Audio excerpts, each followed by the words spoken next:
The 21st of March, 1945, at 17:20 the air over the Rhine trembles. Then it splits open. A rolling crack tears across the western sky. Not one explosion but thousands, stacked, overlapping, hammering the earth into submission. The ground convulses beneath polished boots. Concrete dust fills the command bunker in choking waves. Maps ripple on the walls. Telephone lines snap mid-sentence. Outside, the horizon disappears behind fountains of fire and soil as more than 3,000 artillery shells crash down in less than a minute. General Johannes Blaskowitz stands rigid, listening. There is no speech. No orders. Just the sound of an army being erased. The bombardment that opened Operation Plunder, the Allied crossing of the Rhine, was one of the most concentrated artillery barrages ever delivered on the Western Front. British and Canadian guns, massed along the river's west bank, unleashed a carefully timed inferno designed to shatter German defensive positions before the assault boats even touched water. For the German commanders tasked with holding the Rhine's eastern bank, it was the moment they had feared for months. By early 1945, the Third Reich was collapsing in slow motion. In the east, the Red Army had crossed the Oder and was driving toward Berlin. In the west, American forces had broken through the Siegfried Line and reached the Rhine, Germany's last great natural barrier. The Rhine was more than a river. It was a psychological line. Cross it, and the war would spill irreversibly into the German heartland. Blaskowitz, commanding Army Group H in the north, knew this. A career officer, professional and reserved, he had served since the First World War. Unlike some of his contemporaries, he had openly criticized SS atrocities in Poland in 1939, filing formal complaints that went nowhere. He was not a Nazi ideologue. He was a soldier, disciplined, methodical, and increasingly aware that Germany was fighting a war it could no longer win. By March 1945, his forces were exhausted. Many divisions were under strength, composed of a patchwork of veterans, teenage conscripts, Luftwaffe ground personnel, and Volkssturm militia. Older men and boys handed rifles in the final months. Fuel was scarce. Ammunition was rationed.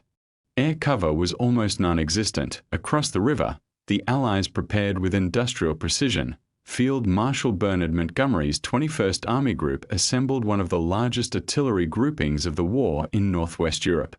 Thousands of guns, field artillery, medium guns, heavy pieces, were carefully positioned. Ammunition stockpiles were built up in staggering quantities. Engineers rehearsed bridging operations. Amphibious vehicles were gathered. Every variable was calculated. The plan was simple in theory: crush the German river defenses under overwhelming firepower, launch infantry across the Rhine at night, then exploit the breach with armored forces.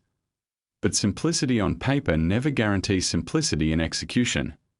The Germans had fortified the east bank with trenches, anti-tank ditches, machine gun nests, and artillery positions concealed in woods and villages. They knew the crossing was coming.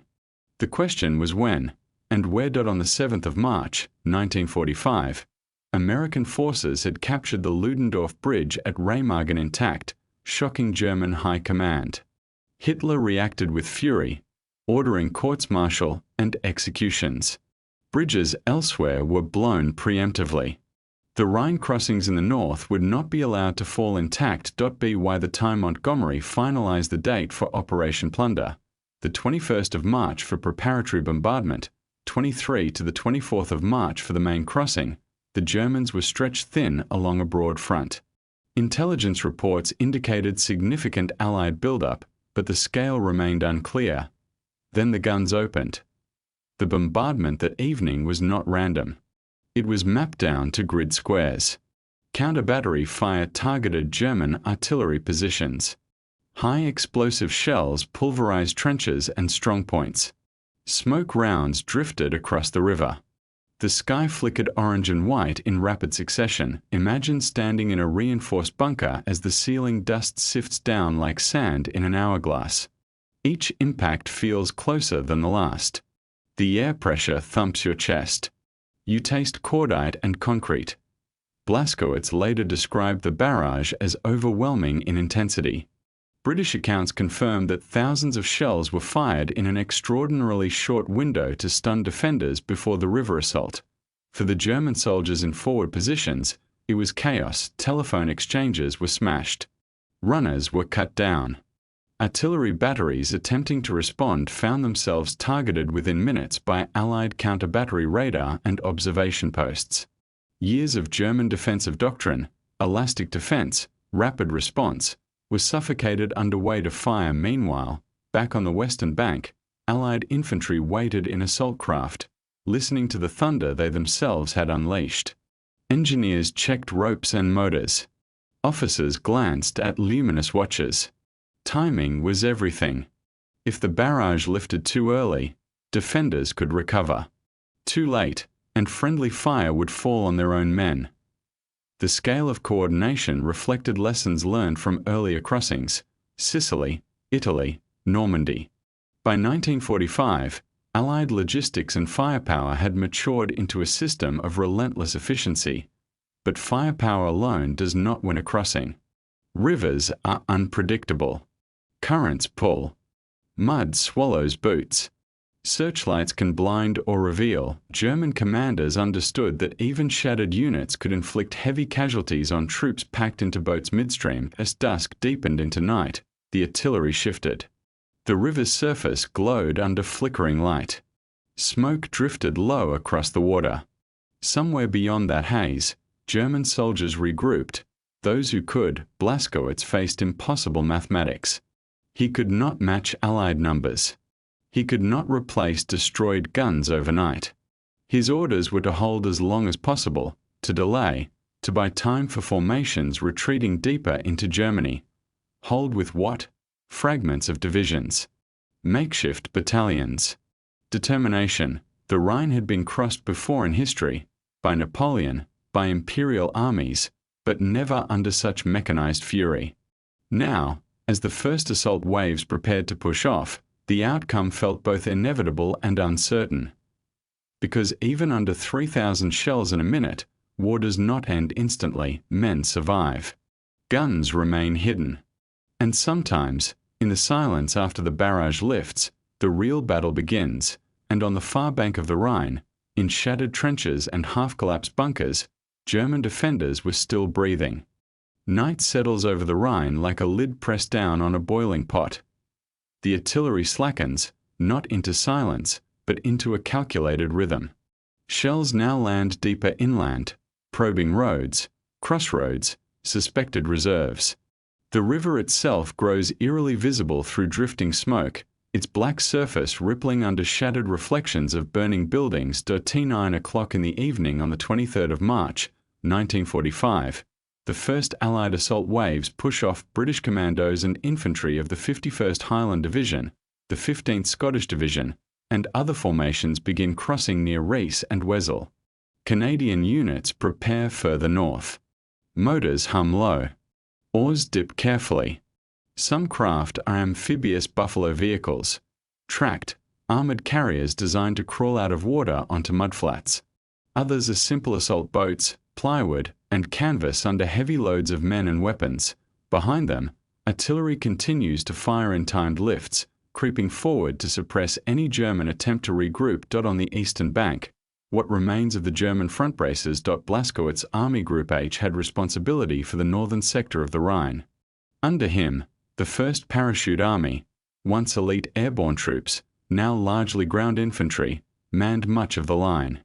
By this stage of the war, many paratrooper units were paratroopers in name only. Casualties from earlier campaigns had hollowed them out. Replacements came from training schools and Luftwaffe ground crews. Still, they had prepared fieldworks. Trenches zigzagged along dikes.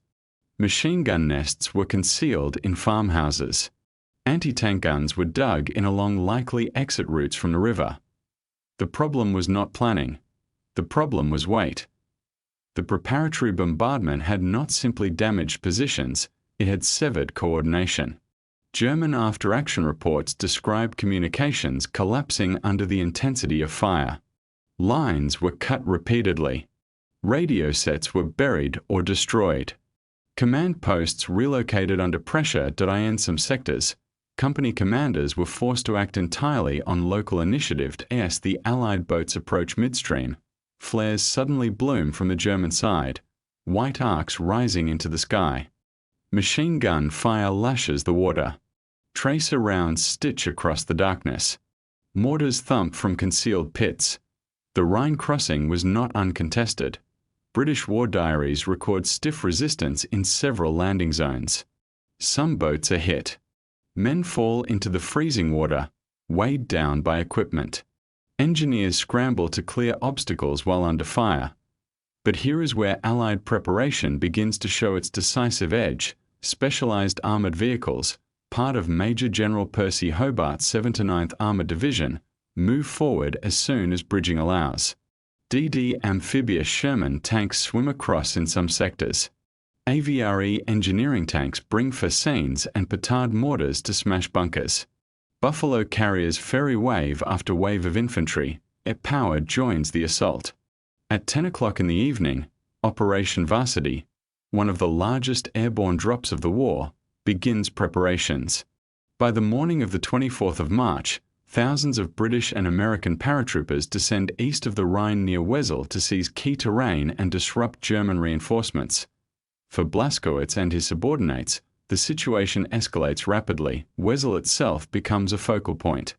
The town had already suffered heavy bombing. On the 16th, 17th, and 19th of February, 1945, Allied air raids devastated much of the city. Now artillery finishes what bombs began. Contemporary photographs show entire blocks reduced to skeletal ruins. German defenders inside and around Wesel attempt to mount resistance, but the scale of fire and the airborne landings stretch them thin. Roads leading east are cratered. Bridges are gone. Movement in daylight invites air attack. Meanwhile, engineers on the western bank work through the night. Under shellfire and sniper fire, they assemble pontoon bridges. Each segment is floated into position, locked, anchored against the current. By dawn, the first heavy vehicles begin to cross. Imagine the shift in psychological balance. For months, the Rhine had symbolized safety, a final moat. Now British tanks rumble over improvised bridges into German territory proper. Blaskowitz receives reports of penetrations at multiple points. He understands that once a stable bridgehead forms, Allied numerical superiority will widen it rapidly. His reserves are limited. Hitler's directives still demand rigid defense, forbidding withdrawal without permission, but permission is slow. Reality is fast. In the north, Canadian forces push toward Emmerich. In the center, British units expand their foothold around Rhine and Wesel. To the south, American forces are already exploiting their crossing at Remagen. The artillery that had fired 3,000 shells in less than a minute was not a single dramatic gesture. It was the opening pulse of a sustained operation involving over 4,000 guns along the front. Ammunition expenditure ran into tens of thousands of rounds in a matter of hours. German artillery response was sporadic. Some batteries fought stubbornly until overrun. Others were knocked out before firing effectively. Allied counter-battery radar, developed and refined over years, allowed rapid detection of hostile guns. The technological asymmetry was stark, yet the human element remained unpredictable. There are accounts from British soldiers describing pockets of fierce German resistance, machine gun teams that held until surrounded, anti-tank crews firing from concealed barns, small counterattacks launched at dawn. Not every position collapsed under the barrage. Some survived by chance or shelter depth. Blaskowitz faced the burden of command in this environment. Unlike frontline infantry, he did not see individual assaults. He saw maps filling with red arrows. He heard fragmented reports, bridgeheads established, airborne troops sighted, counterattack delayed. A commander's nightmare is not noise. It is incomplete information. Could he seal the breach? Could he shift units laterally fast enough? Or had the Rhine line already become symbolic rather than practical? By the 24th of March, Allied forces had secured multiple bridgeheads and linked airborne units with ground troops. Wesel fell after intense fighting. Engineers continued expanding crossings, allowing armor and artillery to pour east.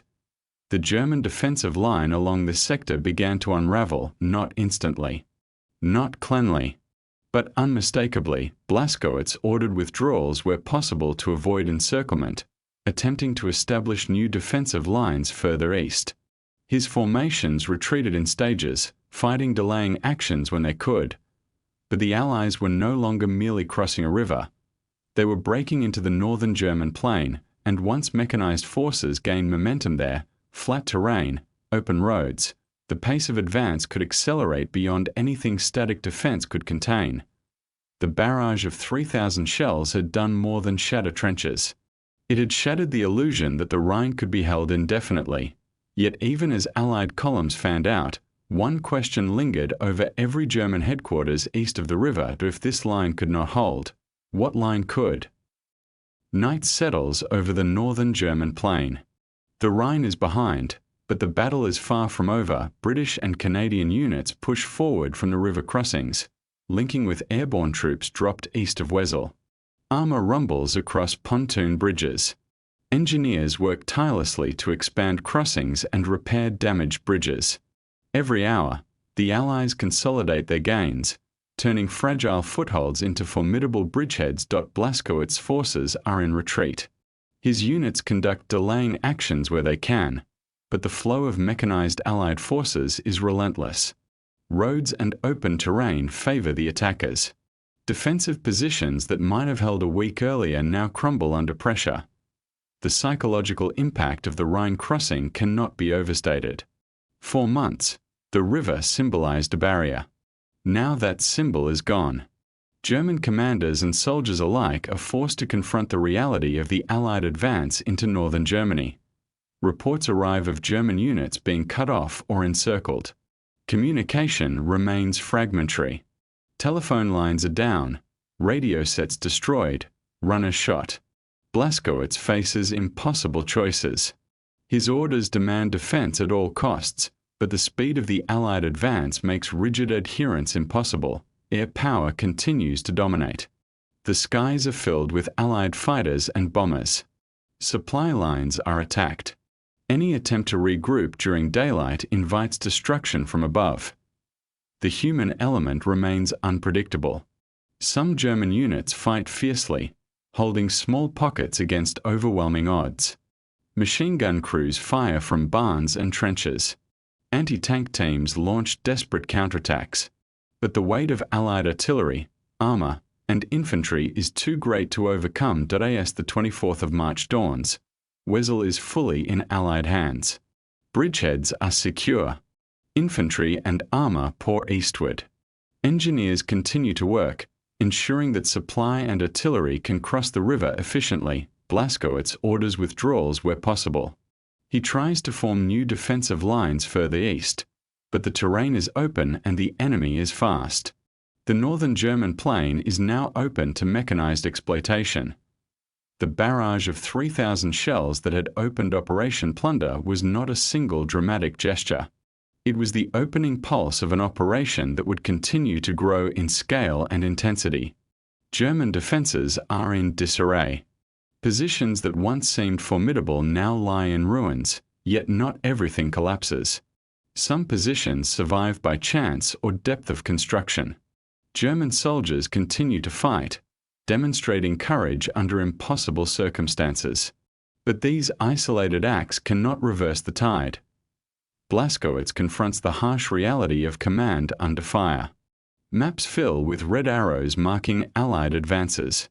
Reports are fragmented, confusing, and often contradictory.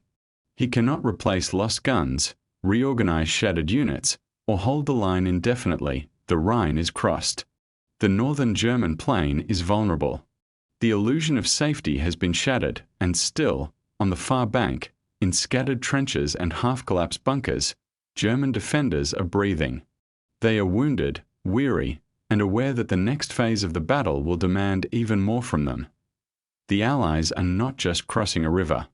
They are breaking into Germany itself. The pace of advance will only accelerate. Mechanized forces, open terrain, and relentless firepower ensure that once momentum is gained, it is nearly impossible to stop. The barrage of 3,000 shells was not simply destruction. It was the beginning of a process that would carry the war deep into German territory. The Rhine is no longer a barrier. It is a memory, and one question lingers over every German headquarters east of the river if this line could not hold. What line could? Thanks for watching this chapter of World War II. If you find this video helpful, please support us by liking and dropping a comment. Also, don't forget to subscribe to the channel to catch the next chapter of this series. Until then, take care.